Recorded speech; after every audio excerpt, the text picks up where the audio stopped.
இங்கே பார், கையிலே பிடித்த பிராமி. ஐயோ, எவ்வளவு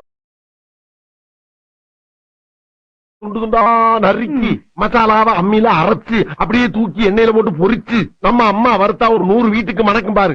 அந்த மாதிரி கமகமகமகமகமகம்னு சமைச்சு மண்டைய மாமனுக்கு வாழைய மருமனுக்கு நடு துண்ட உன் தம்பிக்கும் தனியா பொரிச்சு கொடுக்கிற. உரலை எடுத்து உள்ளங்கையில் வைக்கவும். படி தேடி கண்டுபிடித்த பூண்டு நன்கு இடிக்க வேண்டும். ஓட்ட மாதிரி படி. பின்பு உலக்கையால் குத்தவும். இதான் உலக்க எடுத்து இப்படி டொக்கு டொக்கு டொக்குன்னு குத்தணும். படி. சின்ன வெங்காயம் சேர்த்து இடிக்க வேண்டும். பிறகு பெருஞ்சீரகம் சேர்த்து இடிக்க வேண்டும். மாங்கு மாங்கென்று குத்தவும். மாங்கு மாங்கனா இப்படிதான் நங்கினக்கடி சுலபமா கொள்றது. புரியுதா?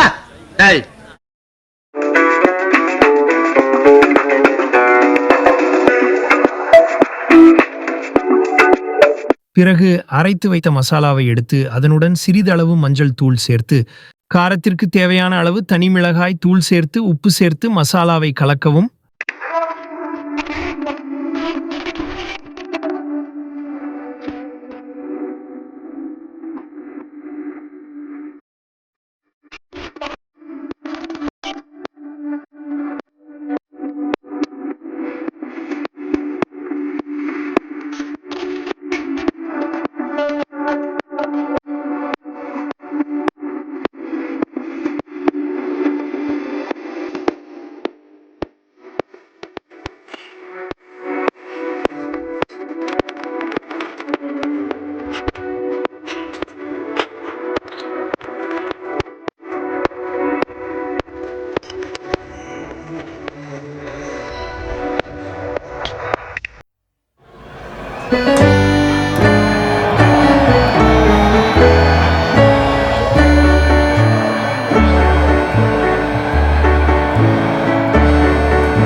தெய்வம் இருப்பது எங்கே, அது எங்கே, வேறெங்கே?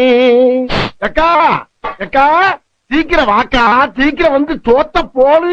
ஏண்டா நச்சரிச்சிட்டு இருக்க? பசிக்குதுல்லக்கா. இருடா, மாமா வரட்டும். மாமா என்னைக்கு வருது, நான் என்னைக்கு சாப்பிடுறது? நீ சீக்கிரம் போடுத்தா முதல்ல. வந்துட்டாரு. வந்துட்டாரா? நீ சாப்பிட்ட மாதிரிதான்.